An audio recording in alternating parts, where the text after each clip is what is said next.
Okay, back at the 6.07 lesson. We were amidst the reading, so let's continue on. Are going to start with the 54th Massachusetts Infantry. Love this story.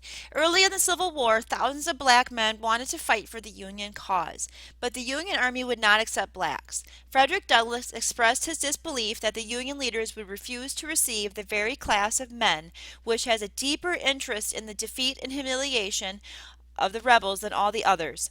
Such is the pride, the stupid prejudice and folly that rules the hour. The Emancipation Proclamation, however, took the bold step of authorizing the enlistment of freed slaves and free blacks.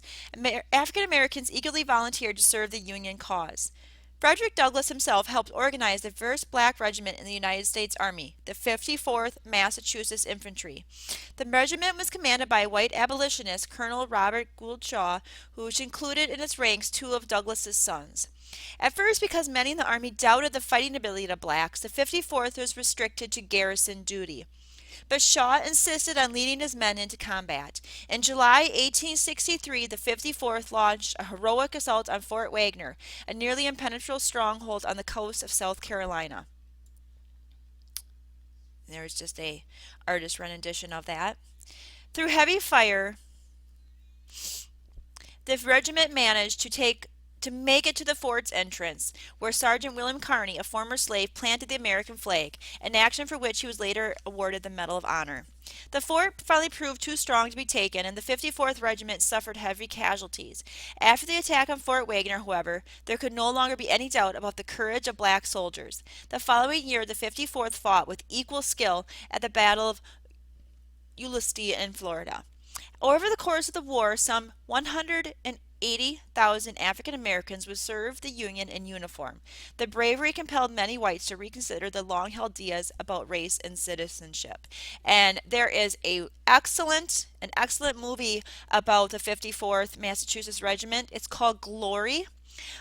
It's an older movie. It was made, I believe, in 1989. It has Denzel Washington in it, Morgan Freeman. Matthew Broderick. It's a great movie. So if you have a chance to watch it, it's very powerful, very good movie. I would highly recommend that as a Civil War movie. Vicksburg and Gettysburg. By 1863, both North and South were suffering. The air of festive enthusiasm that marked the beginning of the war had long since disappeared. What remained on each side was a mix of grim determination, numb exhaustion, and sometimes bitter rage. The siege of Vicksburg. In the west, Ulysses Grant, commanding the Army of the West Tennessee, continued to battle Confederate forces for control of the Mississippi River. By the spring of 1863, the city of Vicksburg, Mississippi, was the lone rebel stronghold remaining on the river. After trying and failing to seize Vicksburg by force, Grant laid siege to it, planning to starve the city into submission. As the siege wore on, Vicksburg's inhabitants were reduced to eating the meat of mules, dogs, even rats. One soldier noted that fried rats had a flavor fully equal to that of squirrels. Finally, after 6 weeks of siege, with his soldiers sick, starving, and mutinous, the Confederate commander surrendered.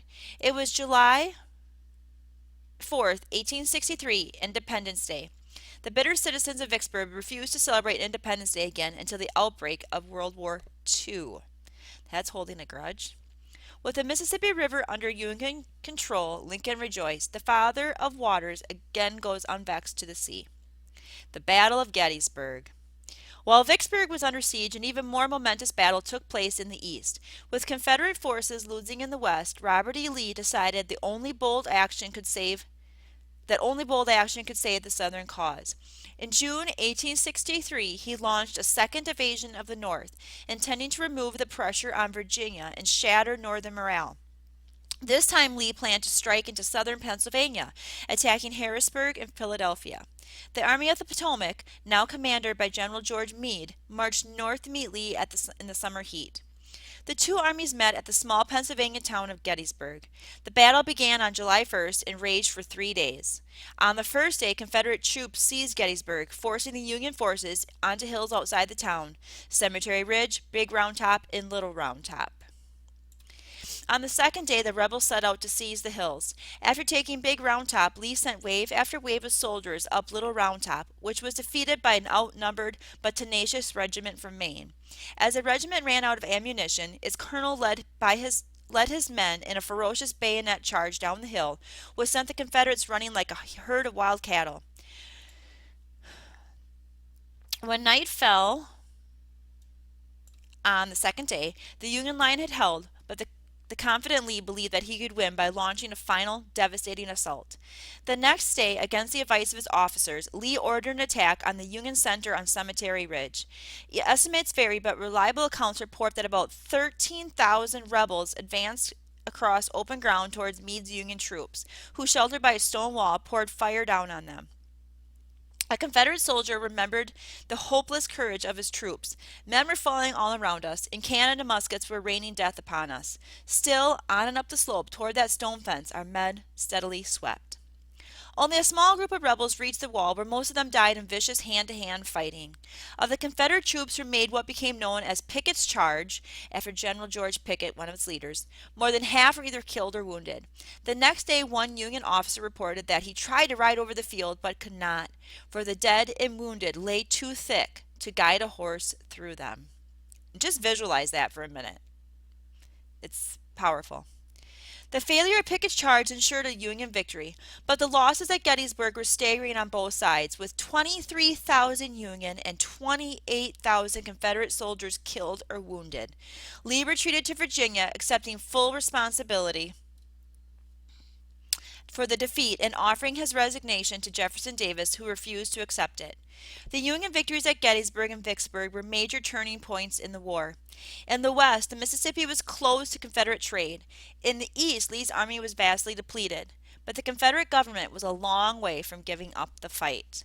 And so Gettysburg was a big turning point because the Union was not doing so well up to this point, and Gettysburg gave them a big boost, a morale, and gaining the territory, and it's going to be a turning point from here on out for the Civil War. But let's go back a minute and look at this map, because maps are always good. And this is just showing the Civil War 1863. The shaded parts are showing us areas under Union control, areas gained by the Union in 1863, areas under Confederate control, and it's just showing where the troops are moving, where the naval blockade was, and so forth. So always a good thing to look at maps and kind of be able to visualize the information that you're reading about as well. Okay, New York City draft riots.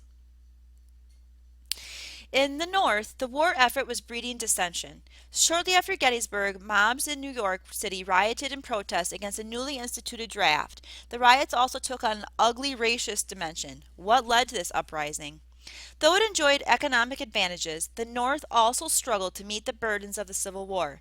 Citizens resented the new taxes levied by the government, and many soldiers opposed the draft laws, which allowed rich men the opportunity to avoid military service by paying a $300 fee. Working class families also bore the brunt of rising food and clothing costs. Many workers, Irish immigrants in particular, supported the Democratic Party. They were hostile to blacks and had no desire to fight in a war that would free the slaves.